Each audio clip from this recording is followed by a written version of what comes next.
What's going on, guys? Snake Eyes here, and welcome to part 3 of my attributes guide. As I've said in the previous two videos, this is a guide mainly for people new to the Souls series. Those with experience, you might pretty much know all this stuff already. Stick around if you want, but if you don't, that's fine. And for those who've stayed, where we last left off, we talked about strength, dexterity, and adaptability. And in this last episode, we're going to be talking about attunement, intelligence, and faith. These three attributes focus more towards the magic side in Dark Souls.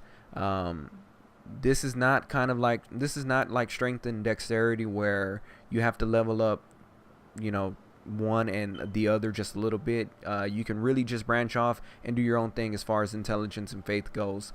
One thing that you will level up if you're really getting into sorcery and miracles and things like that is attunement.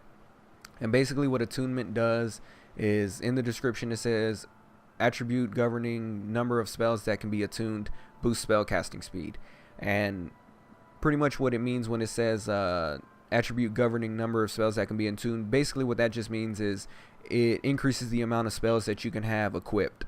And as far as however much spells you can be equipped, I'm not too sure, but as far as me, when I used to do intelligence builds and all that, I never really went past 4, so that might be a good number that you guys want to just leave it at.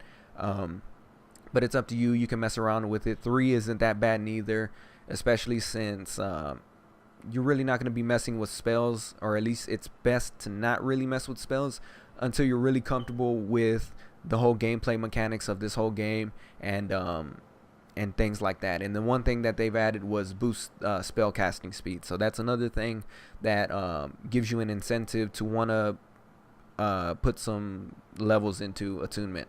They never had that before, and it's kind of good that they have that now, because like I said, attunement back then, it was either you can live with or without it. It really didn't matter. 2 good spells are really fine, and people never really leveled attunement, especially in Demon Souls. There's really no reason to.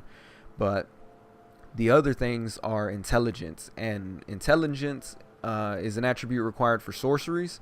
Sorceries are more for damage, so if you want to do damage and you want to you just want to just pretty much hurt the enemy, you want to level up intelligence. And it also boosts magic defense and proficiency in sorceries.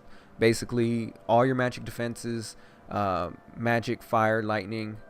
Oh no, I'm sorry, it boosts magic alone. I'm sorry. So yeah, magic, just that second one on the right, it just boosts that, which is pretty decent. I haven't gotten too far into this game to know whether or not you're going to be fighting a lot of people with magic, but if you've gotten this far and you've encountered people, or you haven't encountered people, this is also something that may or may not help. And it also boosts your proficiency in sorceries. What I'm assuming that means is pretty much damage. So that's what I can get from that. Like I said, I'm going over the attributes. As far as what's in the game itself, I haven't really gotten too deep into the game. I've been kind of busy just making a lot of these videos. I'm pretty sure you guys can notice. And faith is the last attribute in the guide and the last attribute in this episode. And basically it's an attribute required for miracles. Miracles is more of the support side of magic, whether it's buffing your weapon, your shield, yourself, things like that. And it also boosts your lightning defense. Again, depending on how deep you are into this game, this may or may not be a plus. It's just good that it comes with the faith attribute. But like I said, if there's not a lot of people attacking with lightning, it's a give or take. But like I said, it's good that it's with it. And just like the magic defense is good with intelligence, it's good to have. But like I said, if you want more of the support side of magic in this game, miracles are the way that you want to go. So with that being said, as far as your build overall, if you're a new player, I would suggest that you mess around with a little bit of everything. And while that's not good, and you get more into this game, and especially if you want to go through new game pluses and all that stuff, it's kind of best to have a character that's based on a certain build, not all over the place. But the reason that I'm telling you to invest a little bit of everything is so that you can find exactly what you want to build. And then from there, it kind of sucks, but if you're going to be in this game like that, it'll be best. You make a new character and you start a class that's best for the type of build that you want to do. The classes in the beginning of this game are not set in stone. They're kind of like little checkpoints, kind of. I don't really want to say that, but they're just little speed starts on where you want to go.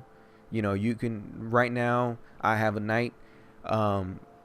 If I keep playing this game long enough, he can eventually be a sorcerer and very, very proficient at sorcery, and he doesn't have to be a knight. You know, so the classes are not necessarily classes, they're just starter points for a build that you want to do. So don't take the classes too seriously as far as when you pick one. You just pick one that you feel like is best for you at that time. And then, like I said, as you play through this game, as you beat this game, mess around in a little bit of everything to figure out exactly what you do want and exactly what you don't want. But until then, that's just stuff that you're gonna have to mess around with. The only thing that I could do is just kind of get you an idea on what these attributes are, as far as getting a little bit more in depth with what they mean, and from there you just make it your own. Me personally, just to let you guys know right now, I'm gonna do a strength build just because I like doing strength builds, but that doesn't mean dexterity. I still love dexterity, and I still love sorcery and a little bit of miracles. I love it all. Like I said, I've messed with them all. I have a decent amount of experience in melee, but that doesn't mean that I don't have a side character that does sorcery and miracles as well. So you do what you want, you make your build. Let me know what kind of build that you're going to go into if you've watched all three of these parts. I'd really be interested in knowing. But as far as that goes, that's pretty much it. If you have any questions, just comment down below. I will answer them. I'm not going to ignore them, and I'll try to help you as best as I can. And leave a like if you enjoyed. Subscribe if you haven't already. And until next time, take care.